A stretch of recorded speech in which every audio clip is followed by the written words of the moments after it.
Good morning, student. This is your mathematics lecture second. In this lecture, we will discuss about matrices. पहले हमने किया था matrix क्या होती है, उसकी टाइप क्या थी, एंड देन जैसे identity matrix, scalar multiplication matrix, सब ये सब किया था। लेकिन अब हम करेंगे दो मैट्रिक्स को कैसे ऐड करते हैं। जैसे यहाँ पे जैसे शो हो रहा है algebra of matrix. Addition of matrix क्या होती है? एडिशन का मतलब होता है किसी भी दो मैट्रिसेस का सम करना।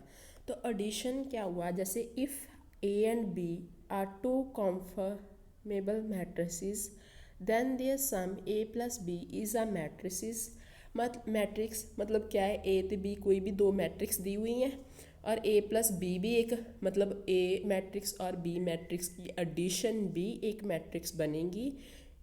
Each element which is obtained by adding the corresponding element of A and B। मतलब क्या है? वो ए प्लस बी मैट्रिक्स कैसे बनेंगी? ए और बी मैट्रिक्स के जो एलिमेंट है उनको ऐड करके जो बनती है। जैसे एग्जांपल में है, इफ़ ए मैट्रिक्स दी हुई है कोई भी 6 5 4 -2 3 7 और बी मैट्रिक्स दी हुई है 4 1 -5 3 9 2। पहली तो बात, दो मैट्रिक्स की एडिशन तब पॉसिबल होती है जब उनका ऑर्डर क्या होता है? सेम। कोई भी दो मैट्रिक्स की एडिशन तब पॉसिबल होती है जब उनका ऑर्डर सेम होता है। जैसे ए वाली मैट्रिक्स है, इसमें रो कितनी है? ए वाली मैट्रिक्स में फर्स्ट रो सेकंड रो, मतलब रो कितनी हुई? 2 क्रॉस। उसके बाद कॉलम कितने हैं? फर्स्ट सेकंड थर्ड, मतलब कि इसका ऑर्डर क्या बना? 2 क्रॉस 3। सेम बी वाली जो मैट्रिक्स है उसमें रो कितनी है? 1 2, कॉलम कितने हैं? 1 2 3, तो इसका भी ऑर्डर क्या है? 2 क्रॉस 3। मतलब क्या है कि दो मैट्रिक्स की एडिशन तब पॉसिबल है जब उनका ऑर्डर क्या होगा? सेम होगा। तो देखो, then C is equals to A plus B. अब इन दोनों की प्रोडक्ट प्लस करते हैं। देखो कैसे होगा प्लस। इसका फर्स्ट एलिमेंट क्या है? देखो यहाँ पे लिखा है कॉरस्पॉन्डिंग एलिमेंट। कॉरस्पॉन्डिंग एलिमेंट का मतलब होता है जो इस साइड है दूसरी मैट्रिक्स में भी वो उसी जगह पे जो पड़ा है एलिमेंट उनको ऐड करना है। जैसे 6 यहाँ पे क्या है? फर्स्ट कॉलम फर्स्ट रो पे पड़ा है। वैसे ही उधर बी मैट्रिक्स में फर्स्ट रो और फर्स्ट कॉलम पे क्या पड़ा है? 4 पड़ा है। तो इन दोनों को ऐड करना है। 6 और 4 क्या हुए? 10। सेम वैसे ही यहाँ पे सेकंड में क्या पड़ा है? 5। इधर सेकंड में क्या पड़ा है? 1। तो 5 + 1 क्या हुए? 6। सेम वैसे ही 4 प्लस -5, तो प्लस माइनस क्या होता है? माइनस होता है। 4 - 5 क्या बना हमारे पास? -1। सेम नेक्स्ट थर्ड -2 + 3 क्या बनेगा? -2 + 3 मतलब क्या है? 3 में से 2 गए तो 1। 3 + 9 क्या होते हैं? 12। 7 + 2 क्या होते हैं? 9। तो मैट्रिक्स की एडिशन क्या बनी हमारे पास? 10 6 -1 1 12 9। तो जो मैट्रिक्स की एडिशन मतलब रिजल्ट आया है वो किस ऑर्डर की मैट्रिक्स है?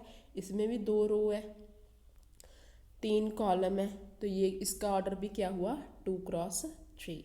तो क्लियर है एडिशन कैसे करते हैं?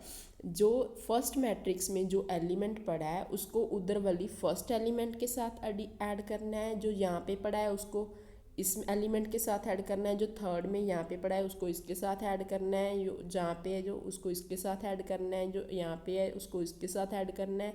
इसके साथ सेम, मतलब कॉरस्पॉन्डिंग एलिमेंट्स के साथ एडिशन करनी है।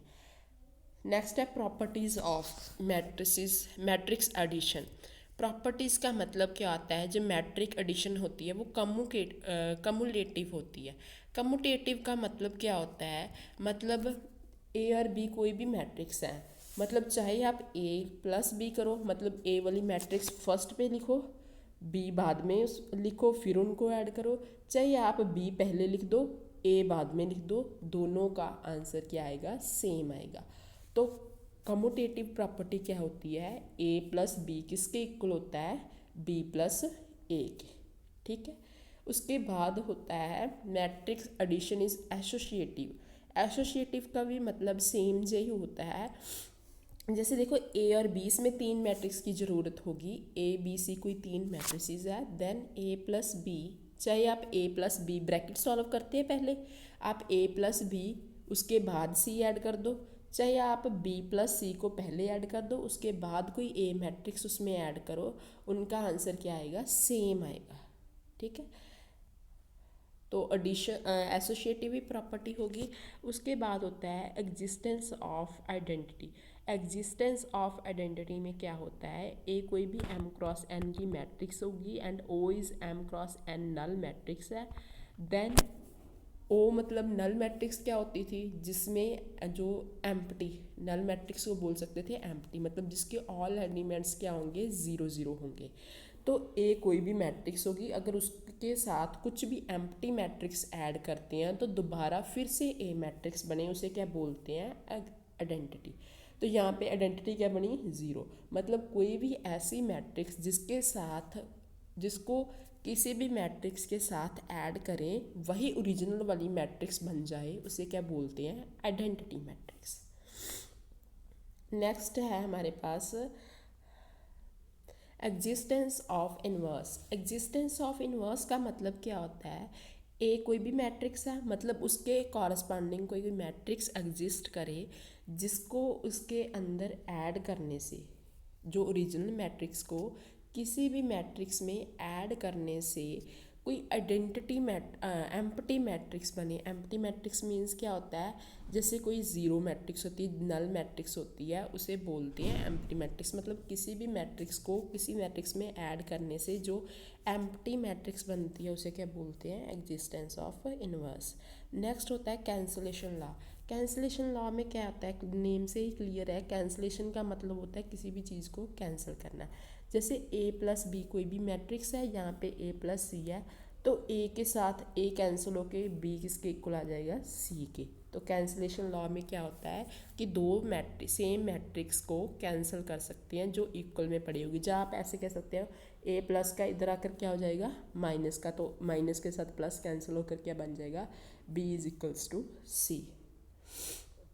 उसके बाद है subtraction of two matrix. Same जैसे एडिशन करते हैं वैसे सब्ट्रैक्शन करते हैं।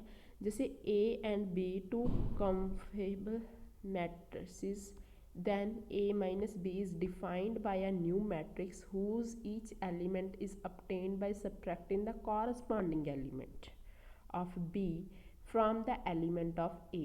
मतलब क्या है कि a और b जैसे एडिशन में था, a और b कोई भी दो मैट्रिक्स थी, सेम यहाँ पे a और b कोई भी दो मैट्रिक्स होगी। जैसे एडिशन करते थे कॉरस्पॉन्डिंग एलिमेंट था वहाँ पे भी, मतलब जिस जगह पे कोई एलिमेंट पड़ा है, ये वाली देखो, जिस जगह पे कोई एलिमेंट पड़ा है उसको उसी जगह पे एलिमेंट के साथ ऐड करना है। तो सेम सब्ट्रैक्शन में भी क्या होगा, a minus B. A minus B का क्या मतलब है, जैसे ए कोई भी मैट्रिक्स दी हुई है, बी भी, इसमें भी ऑर्डर सेम होना चाहिए दोनों मैट्रिक्स का। ए मैट्रिक्स दी हुई है, बी दी हुई है, तो ए माइनस बी क्या होगा, इसका फर्स्ट एलिमेंट इसके साथ माइनस होगा, तो कॉरस्पॉन्डिंग एलिमेंट 1 के साथ 0 माइनस हुआ तो 1, 5 के साथ 3 माइनस हुआ तो 2, 2 के साथ 1 माइनस हुआ तो 1, 3 के साथ 2 माइनस हुआ तो 1। तो a माइनस बी का आंसर क्या आया, 1 2 1 1। बट इसमें ध्यान रखना है, इसमें कम्यूटेटिव प्रॉपर्टी होल्ड नहीं करती। क्यों, क्योंकि अगर वहाँ पे तो क्या था, प्लस करना था, a प्लस बी और b प्लस ए दोनों सेम थे, इक्वल होते थे। यहाँ पे देखो अगर a माइनस बी करते हैं तो कोई और मैट्रिक्स आती है, अगर b माइनस ए करते हैं मतलब b मैट्रिक्स में से a वाली माइनस करते हैं तो नेगेटिव साइन का इफ़ेक्ट पड़ता है, तो इसीलिए इसमें कम्यूटेटिव प्रॉपर्टी होल्ड नहीं करती। तो a माइनस बी माइनस ए के इक्वल नहीं होता। तो क्लियर है, यहाँ पे देख लेना करके, जैसे 0 में से 1 गया तो -1, 3 में से 5 गया तो -2, क्योंकि बड़ा 5 है ना, तो 5 के आगे नेगेटिव साइन है तो इसके आगे क्या लगेगा, नेगेटिव लग जाएगा। उसके बाद था स्केलर एडिशन होगी कैसे करते हैं, सब्ट्रैक्शन होगी कैसे करते हैं। अब है scalar multiplication. Scalar multiplication, scalar होता कोई ना कोई एक क्वांटिटी जो फिक्स होती है, जिसकी वैल्यू कोई चेंज नहीं होती। सॉरी, कोई भी पैरामीटर ले सकते हैं जिसको हम क्या है, एक जिसके साथ कोई डायरेक्शन नहीं दी होती, स्केलर होता है जिसकी कोई डायरेक्शन नहीं दी होती। ठीक है, जैसे the matrices the matrix obtained by the multiplying every element of a matrix A by a scalar k is called a scalar multiplication of A by k and denoted by ka। मतलब कोई भी A matrix है, scalar कोई भी ले लो k मतलब k की value ले लो 3। उसमें दो मैट्रिक्स दी होती थी, इसमें एक मैट्रिक्स है, एक कोई भी आप कांस्टेंट ले रहे हो स्केलर के हमने ले लिया 3। तो ए मैट्रिक्स को 3 के साथ मल्टीप्लाई करते हैं, जैसे के ए लिखा हुआ है तो 3 इंटू ए मैट्रिक्स की वैल्यू पुट कर दो, क्या है 1 2 3 3 4 -1। इसको अब मल्टीप्लाई करो, उसमें था कॉरस्पॉन्डिंग एलिमेंट। कॉरस्पॉन्डिंग मतलब जिस जगह पे कोई एलिमेंट पड़ा है उसी जगह पे दूसरी मैट्रिक्स का जो एलिमेंट पड़ा है उसके साथ ऐड या सब्ट्रैक्ट करना। बट यहाँ पे कॉरस्पॉन्डिंग की कोई बात नहीं की। तो स्केलर मल्टीप्लिकेशन में जो बाहर वाला एलिमेंट होता है, बाहर वाली जो टर्म या एलिमेंट होता है, वो अंदर हर एक एलिमेंट के साथ मल्टीप्लाई होगा।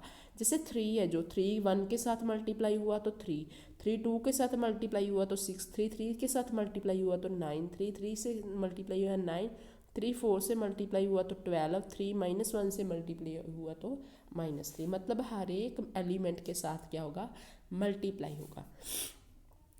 उसके बाद multiplication of to matrices, add भी आपको करना आएगा कि हर एक एलिमेंट को दूसरी मैट्रिक्स के उसी जगह पे जो एलिमेंट पड़ा है उसके साथ ऐड करना।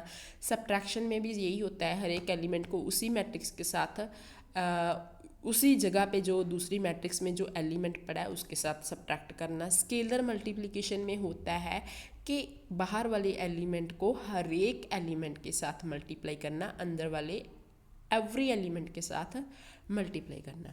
देन है मल्टीप्लिकेशन ऑफ टू मैट्रिक्स। इसमें ध्यान देना, उन दोनों में क्या था, एडिशन और सब्ट्रैक्शन में क्या होता था, दोनों मैट्रिक्स जिसको ऐड करना है उसका ऑर्डर क्या होना चाहिए, सेम होना चाहिए। बट यहाँ पे मल्टीप्लिकेशन में ऑर्डर में क्या होता है, जो फर्स्ट का ऑर्डर होता है, जैसे मान लो ए मैट्रिक्स का ऑर्डर m क्रॉस n है, दूसरी मैट्रिक्स का ऑर्डर क्या होगा, जैसे मान लो आपके पास n क्रॉस m है।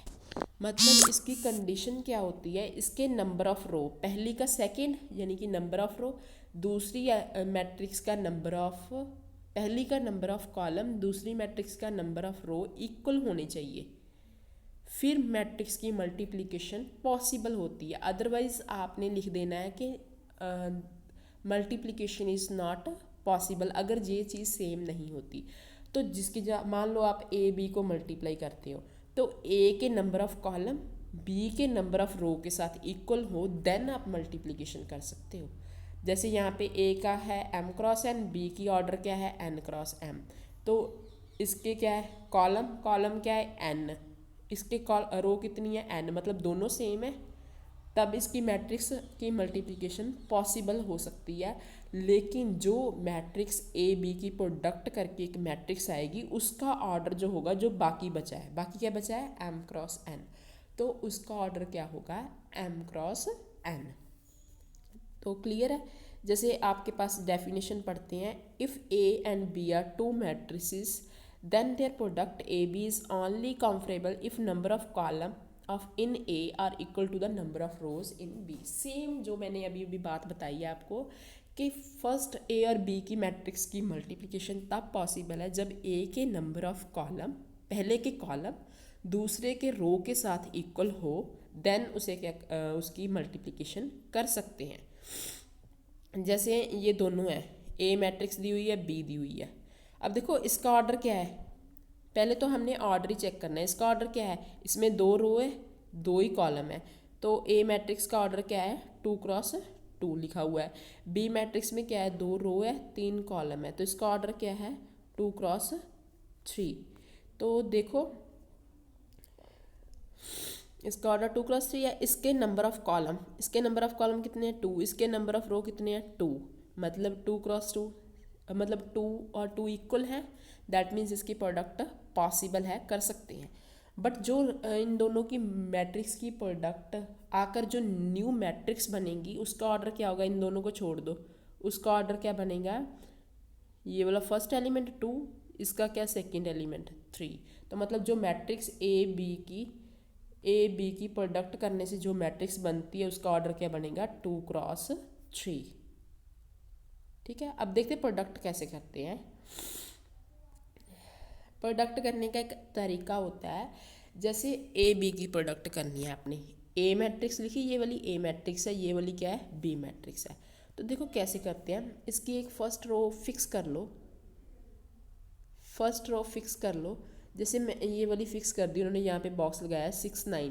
पहले फर्स्ट रो को क्या लिखना है, फर्स्ट कॉलम के दूसरी एलिमेंट के फर्स्ट कॉलम के साथ मल्टीप्लाई करना है। तो 6 को 2 के साथ मल्टीप्लाई किया, वो लिखा, प्लस का साइन डालना है, दूसरे एलिमेंट को दूसरे के साथ मल्टीप्लाई करना है।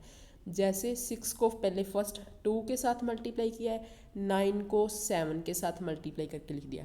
ठीक है, उसके बाद सेकंड जो बॉक्स बना है ये कैसे बना है, देखो फर्स्ट रो को सेकंड कॉलम के साथ मल्टीप्लाई किया है, फर्स्ट रो को सेकंड कॉलम के साथ मल्टीप्लाई किया है। तो फर्स्ट रो को सेकंड कॉलम के साथ मल्टीप्लाई किया तो किसकी जगह पे लिखा जाएगा, ये फर्स्ट रो और सेकंड कॉलम की जगह पे लिखा जाएगा। क्यों, क्योंकि उसी को मल्टीप्लाई कर रहे हैं, फर्स्ट रो को सेकंड कॉलम के साथ मल्टीप्लाई कर रहे हैं। तो सेम इसका भी फर्स्ट एलिमेंट 6, इसके भी फर्स्ट एलिमेंट के साथ मल्टीप्लाई होगा, 6 × 6, डॉट का मतलब मल्टीप्लाई है, प्लस का साइन डाला, इसका सेकंड एलिमेंट के साथ मल्टीप्लाई होगा, जैसे 9 × 9। सेम अब फर्स्ट रो को थर्ड कॉलम के साथ मल्टीप्लाई करना है, तो फर्स्ट रो पे थर्ड कॉलम के में जगह पे लिखा जाएगा यहाँ पे। तो देखो इसमें भी फर्स्ट रो को 6 को 0 के साथ मल्टीप्लाई किया, प्लस 9 सेकंड को सेकंड के साथ, 9 को 8 के साथ मल्टीप्लाई किया। ठीक है, फिर आपने सेम नीचे इसी जगह पे लिखना होता है आपने, इसने तो अलग अलग करके दिखाया है ना आपको, आपने इसी जगह पे लिखना है जगह। फिर आपने सेकंड रो फिक्स कर लेनी है, सेकंड रो फिक्स को सेकंड जगह पे लिखेंगे, यहाँ पे सेकंड रो को फर्स्ट कॉलम के साथ मल्टीप्लाई किया तो यहाँ पे आएगा सेकंड रो फर्स्ट कॉलम। तो इसमें भी सेम 2 को 2 के साथ मल्टीप्लाई किया, जैसे ये कर रहे हैं, 2 को 2 के साथ मल्टीप्लाई किया, 2 2 ज़ा 4, प्लस सेकंड एलिमेंट को सेकंड के साथ 3 को 7 के साथ मल्टीप्लाई किया। अब देखो सेकंड रो को सेकंड कॉलम पे, सेकंड ये फर्स्ट रो है, अब ये सेकंड रो है, सेकंड रो को सेकंड कॉलम मतलब यहाँ पे लिखना है ना। तो देखो क्या लिखा है, सेकंड रो सेकंड कॉलम, इसका एलिमेंट क्या है, 2 को 6 के साथ मल्टीप्लाई किया, प्लस का साइन डाल के 3 को 9 के साथ मल्टीप्लाई किया। फिर उसके बाद सेम सेकंड रो है इसके साथ थर्ड कॉलम के साथ, तो सेकंड रो यही बन रही है, फर्स्ट ये थी, सेकंड रो ये है, थर्ड कॉलम, थर्ड क्या है, 2 को 0 के साथ मल्टीप्लाई किया, तो प्लस 3 को किसके साथ करेंगे, 8 के साथ। तो मल्टीप्लिकेशन ऐसे करनी है आपने। अब देखते हैं नीचे, then the product short they which, ये तो एक्सप्लेन किया उन्होंने कैसे एरो लगाकर आपको बताया कैसे कैसे मल्टीप्लिकेशन होती है। देन नेक्स्ट है इन शॉर्ट में कैसे करते हैं, जैसे ये दोनों मैट्रिक्स है, ठीक है, इनको प्रोडक्ट कैसे करनी है।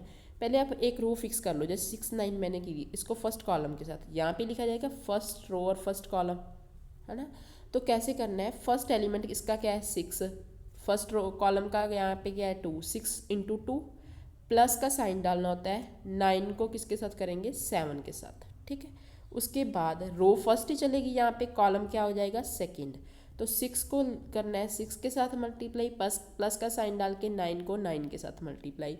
फिर फर्स्ट रो और थर्ड कॉलम, यहाँ पे लिखा जाएगा फर्स्ट रो और थर्ड कॉलम, तो 6 को 0 के साथ मल्टीप्लाई, प्लस का साइन डाल के 9 को 8 के साथ मल्टीप्लाई।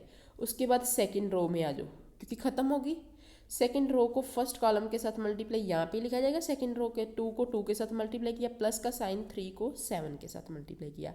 फिर सेकंड रो है सेकंड कॉलम है, तो यहीं पे लिखा जाएगा second row second column. First element 2 के किया 6 के साथ मल्टीप्लाई, प्लस 3 को किया 9 के साथ मल्टीप्लाई। फिर second row third column, second row third column यहीं पे लिखा जाएगा, 2 को फर्स्ट एलिमेंट को इसके फर्स्ट के साथ 2 को 0 के साथ मल्टीप्लाई, प्लस सेकंड एलिमेंट को सेकंड का 3 को 8 के साथ मल्टीप्लाई करो पहले, 6 2 ज़ा 12, 9 7 ज़ा 63, दोनों को ऐड करना है तो क्या बनेगा 75। पहले मल्टीप्लिकेशन कर लेना, 6 6 ज़ा क्या होता है 36, 9 9 ज़ा 81, 36 के साथ 81 ऐड किए तो 117। सेम 6 0 के साथ मल्टीप्लाई करो तो 0 ही होता है, 9 8 ज़ा 70 होता है, 72 होता है, 2 2 ज़ा 4, 7 3 ज़ा 21, तो कितना बन जाएगा 4 के साथ 21 ऐड किए तो 25। उसके बाद 6 2 ज़ा 12, 9 3 ज़ा 27, तो 12 और 27 को ऐड किया तो 39, सेम 202 बन जाएगा, प्लस 3 8 ज़ा 24, तो कितना बन जाएगा 24। उसके बाद सेम नेक्स्ट करके बताइए, आपको आप कर सकते हो खुद भी। उसके बाद इसमें भी कॉम्यूटेटिव प्रॉपर्टी होल्ड नहीं करती, मतलब ए बी की प्रोडक्ट बी ए की प्रोडक्ट के साथ नॉट इक्वल टू होती है। जैसे यहाँ पे लिखा है ना, if A B and B A are defined, A B may or may not be equal to A B always. जरूरी नहीं है कि हमेशा ए बी और बी ए क्या होगी, इक्वल होंगी, इक्वल हो भी सकती हैं, नॉट भी इक्वल हो सकती हैं, ठीक है। उसके बाद है हमारे पास, इसमें भी एसोसिएटिव प्रॉपर्टी होल्ड कभी कर सकती हैं, कभी नहीं भी कर सकती। डिस्ट्रीब्यूटिव लॉ हो सकता है, क्योंकि ए बी को जैसे ब्रैकेट ओपन करते हैं ना, ए इंटू बी प्लस सी क्या होता है, ए बी की प्रोडक्ट कर दो प्लस ए सी की प्रोडक्ट कर दो। तो ये इतना इम्पॉर्टेंट नहीं है, जस्ट मल्टीप्लिकेशन आपको आनी चाहिए, एडिशन करनी आनी चाहिए। नेक्स्ट है कुछ को एग्जांपल्स हैं, जैसे फर्स्ट एग्जांपल है, read the element A13 A22 A32 and A52। देखो जो स्मॉल लेटर ए होते हैं वो हमें एलिमेंट को रिप्रेजेंट करते हैं, जो कैपिटल ए होता है वो पूरी की पूरी मैट्रिक्स को रिप्रेजेंट करता है। जैसे कोई भी मैट्रिक्स दी है, ये वाले एलिमेंट बताने हैं क्या इसकी वैल्यू आएगी। तो पहले देखो इस मैट्रिक्स में से A13, वन मतलब क्या होता है, फर्स्ट पहले जो होता है, फर्स्ट A13 क्या होता है, फर्स्ट रो, 3 का मतलब third column, first row third column में क्या एलिमेंट पड़ा है, 5, तो वो वाला लिख देना है। A13 की वैल्यू क्या आ गई, 5। उसके बहुत इजी है। उसके बाद है हमारे पास A22 का मतलब क्या होता है, सेकंड रो सेकंड कॉलम, क्या पड़ा है इसमें, 7, तो वो लिख देना है।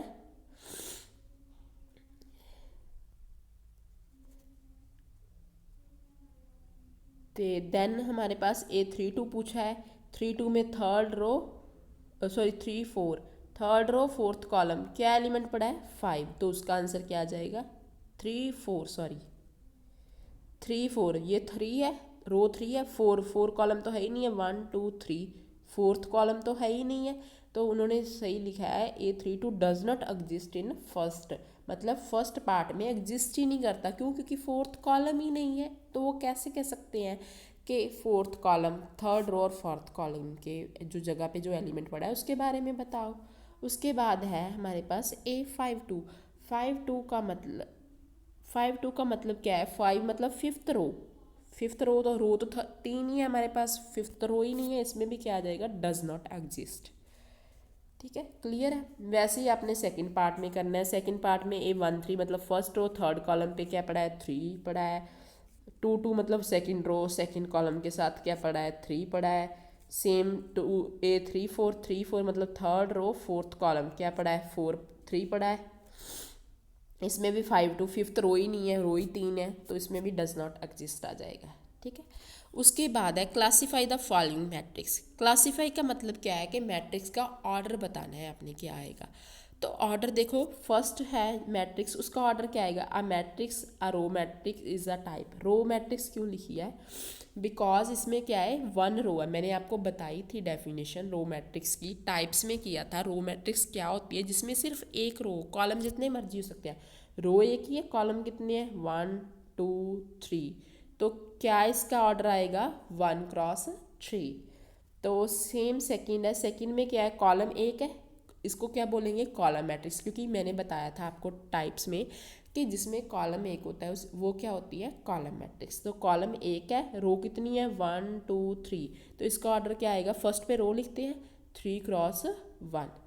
तो नेक्स्ट जो थर्ड वाली है उसका ऑर्डर क्या बनेगा, इसमें रो कितनी है, 2, कॉलम कितने हैं, 2, तो इसका ऑर्डर क्या बनेगा, 2 × 2।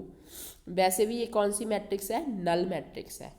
ये कौन सी है आपने बतानी थी, क्या कौन कौन सी मैट्रिक्स है, ये है रो मैट्रिक्स, ये है कॉलम मैट्रिक्स। ठीक है, ये कौन सी है, इसमें ऑल एलिमेंट्स 0 हैं, तो वो कौन सी होती है, नल मैट्रिक्स, तो उसका ऑर्डर क्या है, 2 × 2। ये कौन सी होती है, जिसमें डायगोनल एलिमेंट्स 1 1 होते हैं, वो कौन सी मैट्रिक्स होती है, आइडेंटिटी मैट्रिक्स। इसका ऑर्डर भी क्या है, 2 × 2।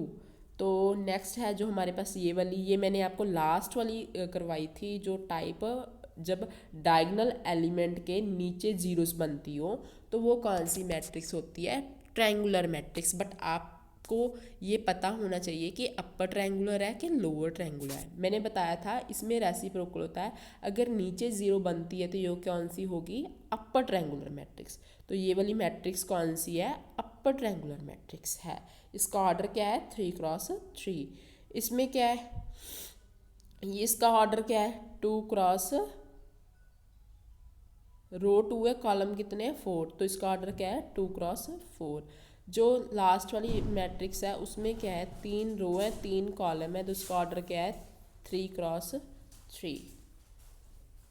तो क्लियर है स्टूडेंट, थैंक यू, ध्यान से कर लेना बच्चे। ओके।